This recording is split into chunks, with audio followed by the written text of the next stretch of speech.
धन्यवाद हो आज के सुंदर दिन के लिए। आप सबको सबत का दिन मुबारक हो।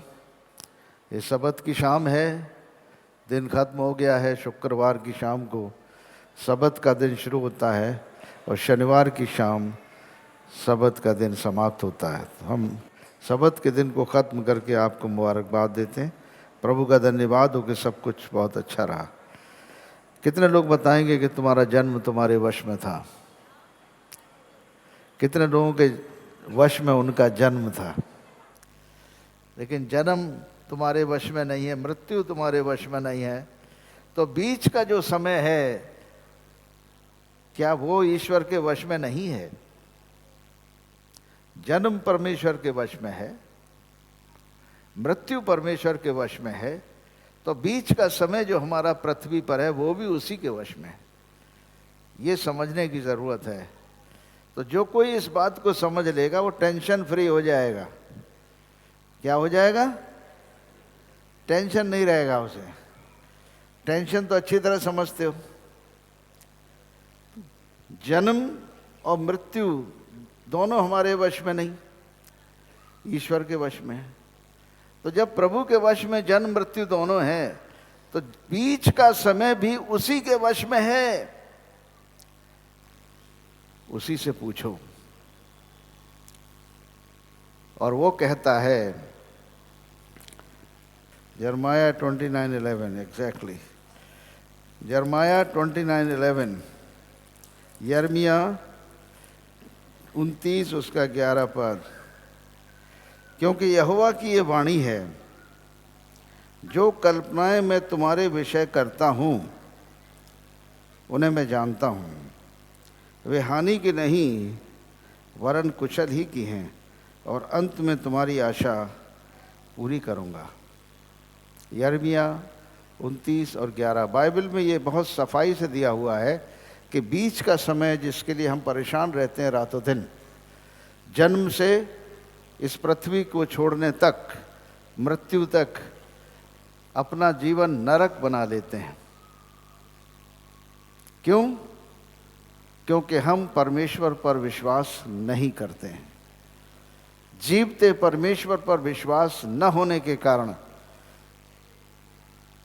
जिसके वश में हमारा जन्म है, जिसके वश में हमारा मृत्यु भी है, और जिसके वश में हमारे बीच का समय भी है पृथ्वी का, और उतना ही नहीं,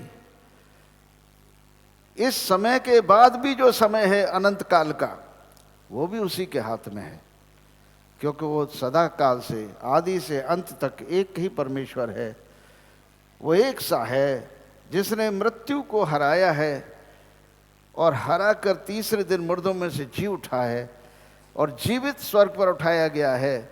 वो अनंत काल से अनंत काल तक एक सा है।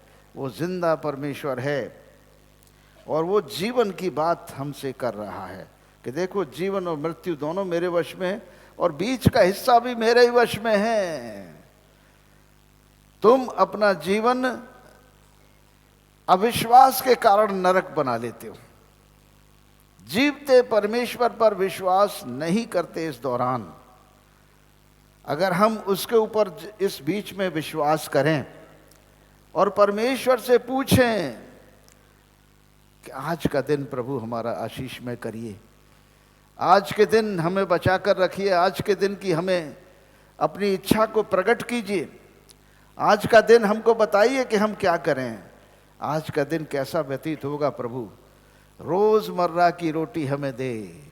यीशु मसीह ने भी प्रार्थना सिखाई, रोज़ की रोटी हमें दे हे हमारे पिता। रोज़ की रोटी क्या है? गेहूं की नहीं है, मक्का और बाजरे की रोटी नहीं है, चावल नहीं है। ये रोज़ की रोटी है परमेश्वर का वचन। हालेलुया। क्योंकि प्रभु यीशु मसीह की पहली परीक्षा जब हुई, मत्ती रचित उसके 4 अध्याय में, शैतान ने जब यीशु से पूछा कि तुम तो 40 दिन से भूखे हो, निराहार हो, रोटी भी नहीं खाए हो, परमेश्वर के पुत्र हो, इस पत्थर से कह दो कि तुम्हारे लिए रोटी बन जाएगा। यीशु ने क्या कहा? मनुष्य केवल रोटी से नहीं परंतु परमेश्वर के हर एक उस वचन से जो उसके मुख से निकलता है जीवित रहेगा। रोज की रोटी हमें दे। हमें रोज की रोटी प्रभु का वचन है मांगना चाहिए कि आज प्रभु मेरे लिए क्या वचन है, आज मेरा दिन किस वचन पर आधारित होगा। पकड़ लीजिए उसको और वो आपकी रोटी होगी, वो आपकी जीवन की रोटी होगी। इसलिए हमें रोज की रोटी की आवश्यकता है, इस आत्मिक रोटी की आवश्यकता है जिस रोटी का नाम प्रभु का वचन है।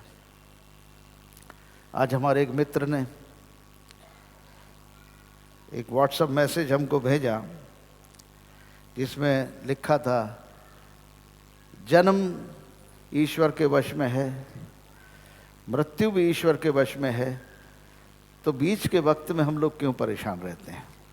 शायद वही मेरे सरमन का आज टॉपिक बन गया। आइटम तो सेकुलर था, but for me it was a sign that I should speak to the Holy Spirit. पवित्र आत्मा हमसे बातचीत करे, क्योंकि इसमें हम जो कह रहे हैं कि परमेश्वर का वचन हमारे लिए रोटी है, जीवन की रोटी है और रोजमर्रा की रोटी है। आज का दिन कैसा व्यतीत होगा बाइबल में तुम्हारे लिए लिखा हुआ है। सारी भविष्य की वाणियां लिखी हुई हैं, बीमारी की चंगाई लिखी हुई है, रोज की रोटी लिखी हुई है। यशाया 53 में 5 पद में लिखा है, वो हमारे अपराधों के लिए घायल किया गया, हमारे अधर्म के लिए कुचला गया, हमारी शांति के लिए उसको ताड़ना पड़ी, ताकि उसके लिए कोड़े खाए जाने से मैं चंगा हो जाऊं। यीशु के कोड़े खाए जाने से हम चंगे होते हैं। हमारी शांति के लिए उसने ताड़ना सही, ताकि हम शांति को प्राप्त करें।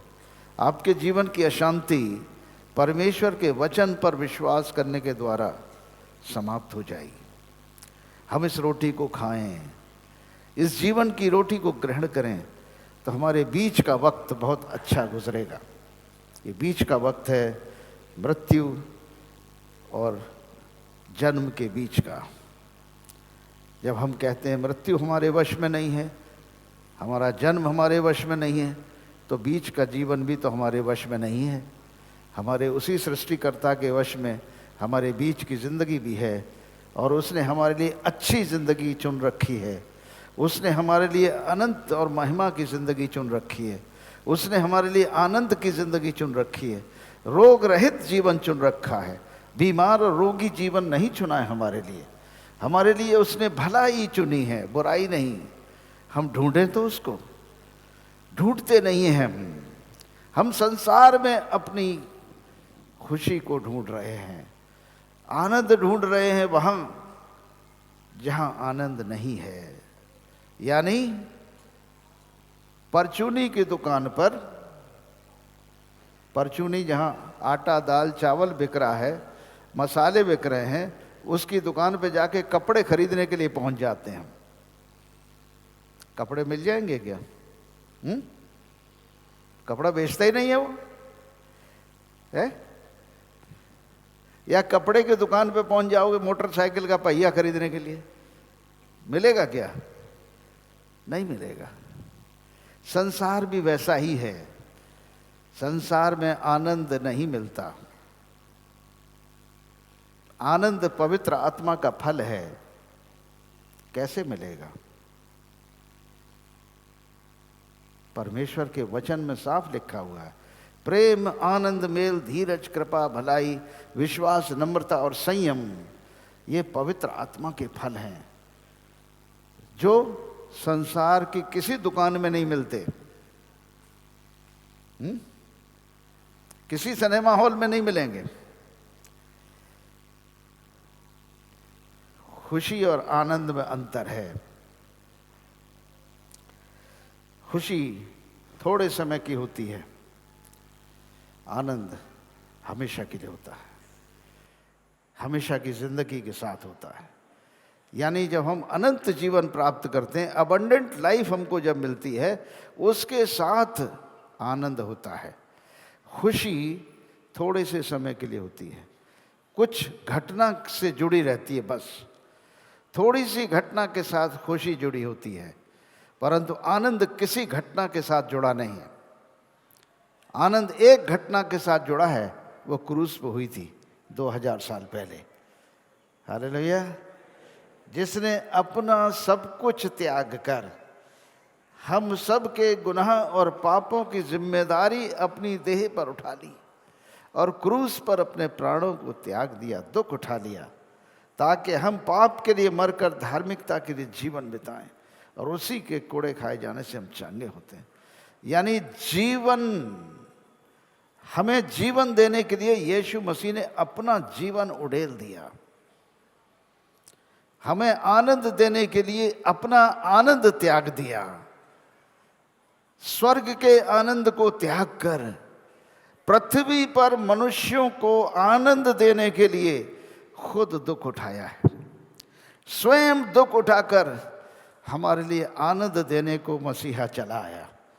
देखो, जीवन और मृत्यु के बीच में ये मसीहा ही है जो आपको आनंद दे सकता है, जो आपके जीवन में आनंद की बरसात कर सकता है।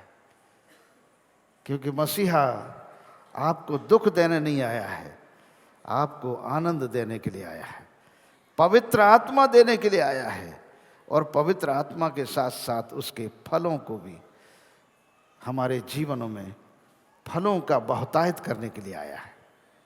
बच्चों, ये नहीं है कि पृथ्वी पर रहते हुए हमें दुख नहीं होगा, शरीर में रहते हुए हमें कष्ट नहीं होगा, शरीर में रहते हुए हम बीमार और रोगी नहीं होंगे।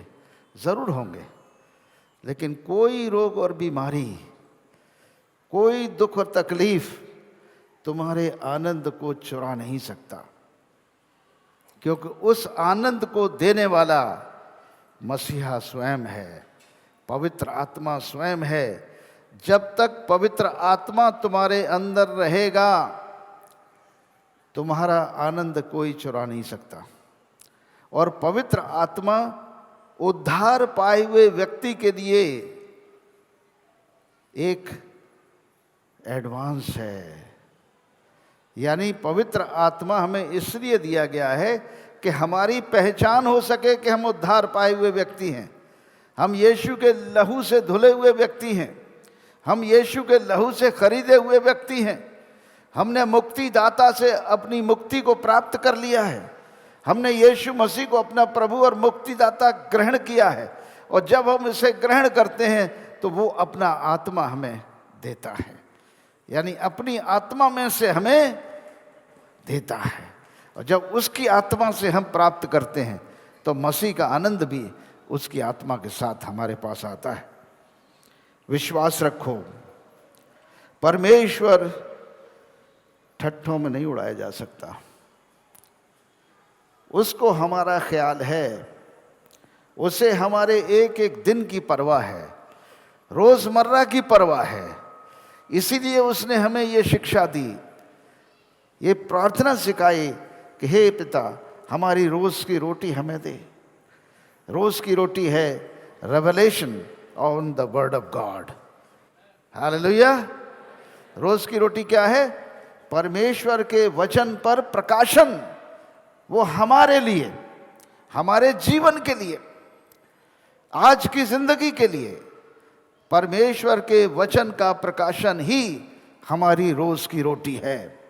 इसको खाओ, जिंदा रहोगे, आनंदित रहोगे, सुखी रहोगे, भले रहोगे, तंदुरुस्त रहोगे। परमेश्वर की इच्छा है, भली है, बुरी नहीं है हमारे लिए।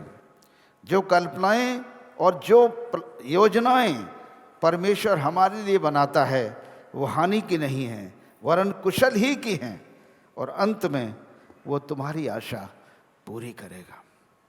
हालेलुया। तब उस समय तुम मुझे पुकारोगे और आकर मुझसे प्रार्थना करोगे और मैं तुम्हारी सुनूंगा। तुम मुझे ढूंढोगे और पाओगे भी, क्योंकि तुम अपने संपूर्ण मन से मेरे पास आओगे। मैं तुम्हें मिलाऊंगा, यहोवा की ये वाणी है, और बंधुआई से लौटा ले आऊंगा।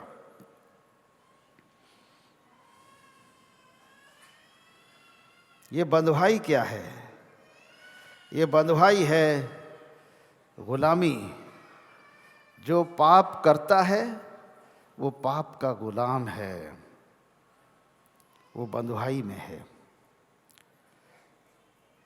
व्यभिचार, चोरी, झूठ, फरेब, हर प्रकार की वो गंदगी, सोच से, विचारों से, हाथ पैरों से, मुंह से, जुबान से, जो भी हम पाप करते हैं उसके हम गुलाम हो जाते हैं। प्रभु यीशु मसीह उस गुलामी से और उस बंधुआई से छुड़ाने आया है, और उसी बंधुआई से छूटे हुए लोग वापस बंधुआई में लौटकर नहीं जाते हैं कभी। अगर हम कीमत समझ लें, अपने छुटकारे की कीमत समझ लें कि हमारे छुटकारे में परमेश्वर पिता को और उनके पुत्र यीशु मसीह को और पवित्र आत्मा को कितना दुख सहना पड़ा है, हम कभी लौट कर नहीं जाएंगे उस बंधुआई में, उस गुनाह में वापस कभी लौट कर नहीं जाएंगे।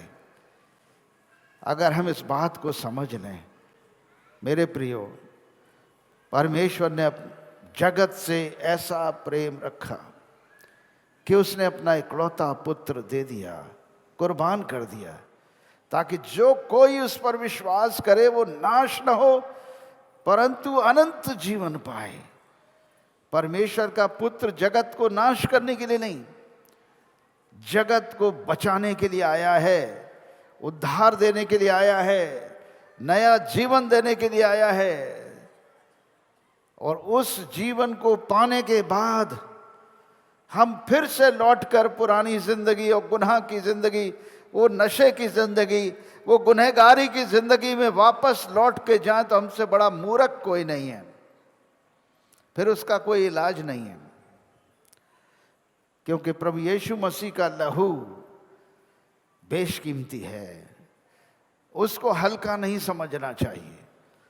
यीशु मसीह के लहू में जीवन है और बहुतायत और हमेशा की जिंदगी है, और ये जिंदगी जब मिल गई है तो इसको खो मत। अनंत जीवन को खोना नहीं चाहिए हमें। वापस लौटने वाले, बैकस्लाइडिंग करने वाले, दोबारा वापस उसी गुनाह में वापस लौट जाने वाले के लिए क्या करोगे? केवल वही भयानक दंड जो अनंत काल की आग की झील है वो उसका इंतजार करती है। बहुत खतरनाक है। एक बार अपने गुनाहों से मन फिराया है और मसीहा से अपने पापों की क्षमा मांगी है, और मसीहा कह रहा है कि हाँ, मैंने तुम्हारे पापों को अपनी देह पर उठा लिया है क्रूस पर, और तुम अब पाप से क्षमा हो चुके हो। जा बेटी, जा बेटे, अब पाप मत करना। गो एंड सिन नो मोर। अब गुनाह न करना। मसीहा आपको हिदायत भी दे रहा है कि जाओ, अब पाप मत करना, पुरानी जिंदगी में लौट के न जाना। जिस गुलामी से मैं तुम्हें छुड़ाया हूं, जिस पाप की गुलामी से तुम्हें आजाद कराने के लिए मैंने क्रूस पर अपना लहू बहाया है, उस लहू की कीमत तुम हो। अपनी कीमत समझो। तुम बेशकीमती लोग हो। मनुष्य, संपूर्ण मनुष्य जाति के लिए परमेश्वर के पुत्र यीशु मसीह ने लहू बहाया था, इसलिए हमारी कीमत यीशु का लहू है। सोचिए हम लोग कितने बेशकीमती लोग हैं, बहुत बेशकीमती हैं। इसलिए हमारी कीमत हमें समझना चाहिए। हमें आसानी से अपने आप को बाजार में नहीं बेचना चाहिए। संसार के बाजार में, गुनाह और पाप के बाजार में अपने को न बेचें।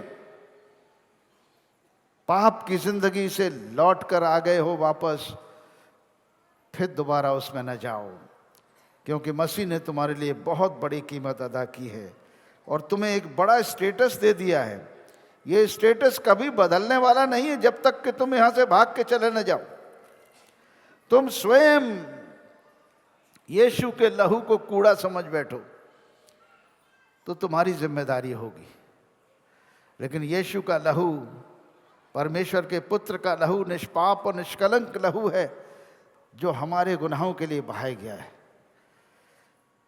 इसीलिए संत पीटर कहते हैं, क्योंकि तुम जानते हो कि तुम्हारा निकम्मा चाल चलन, पहला पतरस का पहला अध्याय उसके 18-19 पद में लिखा है, क्योंकि तुम जानते हो कि तुम्हारा निकम्मा चाल चलन जो बाप दादाओं से चला आता है, उससे तुम्हारा छुटकारा चांदी सोने अर्थात नाशवान वस्तुओं के द्वारा नहीं हुआ, पर निर्दोष और निष्कलंक मेमने अर्थात मसीह के बहुमूल्य लहू के द्वारा हुआ। उसका ज्ञान तो जगत की उत्पत्ति से पहले जाना जा गया था, पर इस समय इस अंतिम युग में तुम्हारे लिए प्रकट हुआ है। उसके द्वारा तुम उस परमेश्वर पर विश्वास करते हो जिसने उसे मरे हुए में से जिलाया और महिमा दी कि तुम्हारा विश्वास और आशा परमेश्वर पर हो। अतः जब तुमने भाईचारे की निष्कपट प्रीति और सत्य के मानने से अपने मनों को पवित्र किया है, तो तन मन लगाकर एक दूसरे से अधिक प्रेम करो, क्योंकि तुमने नाशवान नहीं पर अविनाशी बीज से परमेश्वर के जीवते और सदा ठहरने वाले वचन के द्वारा नया जन्म पाया है। हर एक प्राणी घास के समान है और उसकी सारी शोभा घास के फूल के समान है। घास सूख जाती है, फूल झड़ जाता है, परंतु प्रभु का वचन युगान युग स्थिर रहता है। और यही सुसमाचार का वचन है जो तुम्हें सुनाया गया है। मेरे प्रियो, ये सुसमाचार का वचन स्वर्ग में स्थिर है, इसमें हमेशा की जिंदगी है, इसमें अनंत जीवन है। ये वचन जब तुम्हारे अंदर रहेगा तो ये फलवंत होगा, ये जीवन का वृक्ष बन जाएगा तुम्हारे अंदर। जीवन का आत्मा है ये वचन। इस वचन को ग्रहण करने के बाद, अपना जीवन मसीह को सुपुर्द करने के बाद, हमें फिर से उस जीवन को, पुराने जीवन को वापस अपनी जिंदगी नहीं देना चाहिए। संत पौलुस कहते हैं दूसरे अध्याय में, पहला पीटर उसका 2 अध्याय उसके 9 पद में, कि तुम्हारा स्टेटस है क्या? पर तुम एक चुना हुआ वंश और राज पदधारी याजकों का समाज, पवित्र लोग और परमेश्वर की निज प्रजा हो। इसलिए कि जिसने तुम्हें अंधकार में से अपनी अद्भुत ज्योति में बुलाया है, उसके गुण प्रकट करो। तुम पहले तो कुछ भी नहीं थे, पर अब परमेश्वर की प्रजा हो। तुम पर दया नहीं हुई थी, पर अब तुम पर दया हुई है। मतलब इतनी बड़ी स्टेटस आपका हो चुका है, और इस स्टेटस से, यानी हम चुने हुए वंश बनने के बाद, जब हमने पापों से मन फिराया, अपनी बुरी चाल को छोड़ा और यीशु मसीह को अपना जीवन सुपुर्द कर दिया कि हे प्रभु, जब मृत्यु मेरे वश में नहीं है, मेरा दुनिया में पैदा होना मेरे वश का नहीं था, यानी मैं अपनी इच्छा से पैदा नहीं हुआ, मैं अपनी इच्छा से नहीं मर रहा हूँ, तो जीवन मेरा अपनी इच्छा से मैं क्यों जीऊँ? मैं तेरी इच्छा पूरी करूँगा इस पीरियड में। हालेलुया, मैं तेरी इच्छा पूरी करूँगा। प्रभु यीशु मसीह ने जब अंतिम समय था, दुख उठा रहे थे, प्रार्थना कर रहे थे, गतसमनी के बाग में उनका खून, उनका पसीना खून बहकर निकल रहा था, इतनी गहरी वेदना में थे। चेले उनके साथ प्रार्थना में सो रहे थे, जग रहे थे।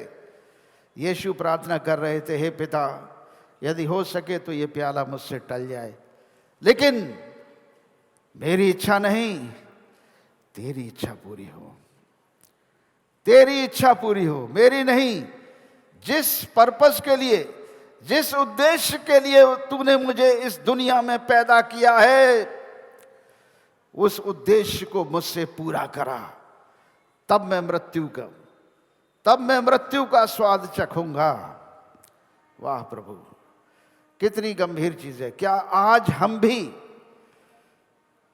प्रभु यीशु मसीह के समान कह सकते हैं कि हे पिता, मेरी नहीं तेरी इच्छा हमारे जीवन में पूरी हो।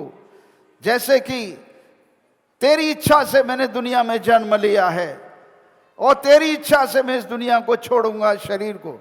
तो इस दौरान जो मेरा जिंदगी है, जन्म से लेकर मृत्यु तक की जिंदगी भी मैं तेरी इच्छा पर जीना चाहता हूं। तेरी इच्छा मुझ में पूरी हो। और जब प्रभु की इच्छा आपके जीवन में पूरी होगी तो भली होगी।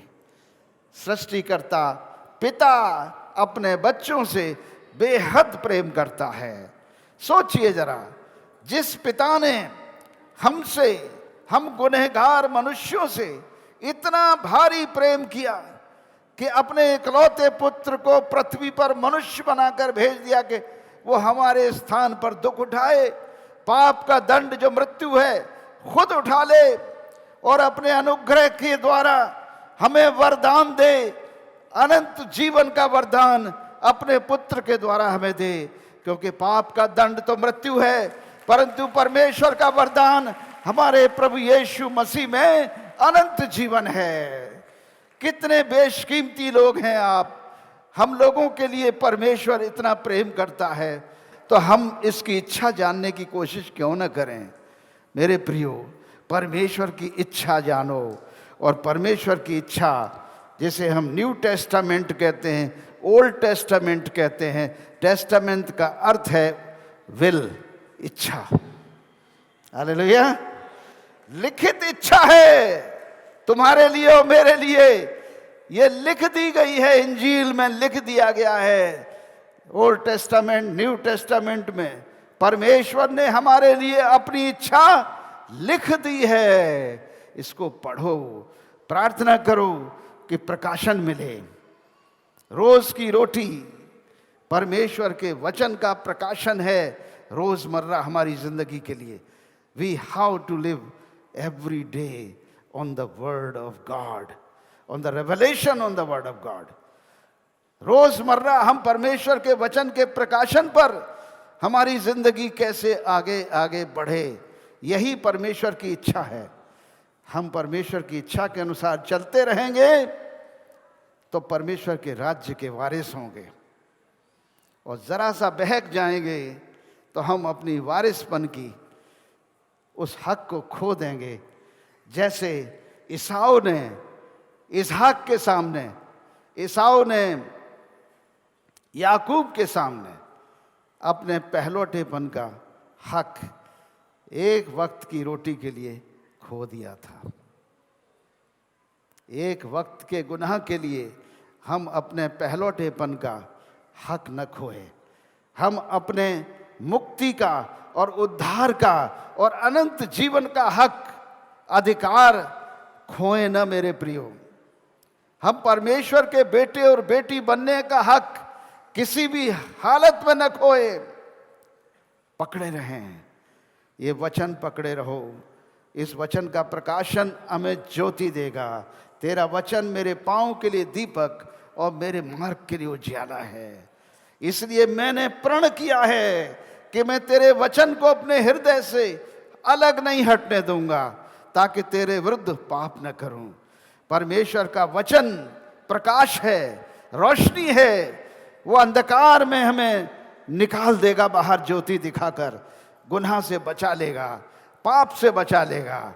उस प्रकाशन को अपने हृदय में अधिकाई से बसने दो। निरंतर वचन को पढ़ो, निरंतर वचन को अपने हृदय में बढ़ने दो। निश्चित प्रभु का आत्मा हमारी सहायता करेगा और हमें किसी भी हालत से गिरने न देगा। धर्मी जन 7 बार गिरे फिर भी उठ खड़ा होगा। ठोकर लग सकती है, गिर सकते हो, लेकिन चोट नहीं लगेगी। हालेलुया। हड्डी हड्डी की रक्षा करेगा। बाइबल में लिखा है, भजन संहिता 34, भजन संहिता 34, साम 34, हम देखेंगे 20 पद, 19 और 20। धर्मी पर बहुत सी विपत्तियां पड़ती तो हैं, परंतु यहोवा उसको उन सब से मुक्त करता है। हम विपत्ति, ऐसा नहीं होगा कि हम पर विपत्ति न पड़े, विपत्ति आएगी, लेकिन प्रभु का वचन उस विपत्ति का सामना करेगा, क्योंकि यहोवा का नाम दृढ़ कोट है और धर्मी उसमें शरण लेते हैं, हर दुर्घटना से बचते हैं। आमीन। वो उसकी हड्डी हड्डी की रक्षा करता है, उनमें से एक भी टूटने नहीं पाती। हालेलुया। दुष्ट अपनी बुराई के द्वारा मारा जाएगा और धर्मी के बैरी दोषी ठहरेंगे। यहोवा अपने दासों का प्राण मोल लेकर बचा लेता है, मोल लेकर बचा लेता है। यहोवा ने हमारे प्राण अपने पुत्र के लहू के द्वारा मोल लेकर बचा लिए हैं। अनंत जीवन पा चुके हो मेरे बेटे बेटियों। ध्यान करो अपना, तुम मामूली लोग नहीं हो, तुम परमेश्वर की निज प्रजा हो। You are the holy people of God. तुम परमेश्वर की पवित्र प्रजा हो, तुम परमेश्वर के चुने हुए हो, उसके निज बेटे और बेटियां हो गए हो। कैसे? उसने तुम्हें अपने पुत्र के लहू को बहाकर खरीद लिया है, हमारे प्राणों को मोल लेकर बचा लिया है। और जितने उसके शरणागत हैं उनमें से कोई भी दोषी न ठहरेगा। उस अंतिम दिन हमें कोई भी दोषी ठहरा ना सकेगा, क्योंकि अंतिम दिन हम परमेश्वर के बेटे और बेटियों के रूप में परमेश्वर के राज्य में प्रवेश करेंगे। आमीन। आइए हम प्रार्थना करें, अपनी जगह पर खड़े हो जाएंगे। प्रभु जी, हमारे पापों को क्षमा कीजिए। हम विश्वास करते हैं कि यीशु मसीह परमेश्वर का पुत्र है और उसने हमारे अपराधों के लिए घायल किया गया, हमारे अधर्म के लिए कुचला गया, हमारी शांति के लिए उस पर ताड़ना पड़ी, ताकि उसके कोड़े खाए जाने से हम चंगे हो जाएं। मैं विश्वास रखता हूँ परमपिता परमेश्वर पर, पुत्र यीशु मसीह पर और पवित्र आत्मा पर, और मुर्दों के जिंदे होने पर और हमेशा की जिंदगी पर। आमीन।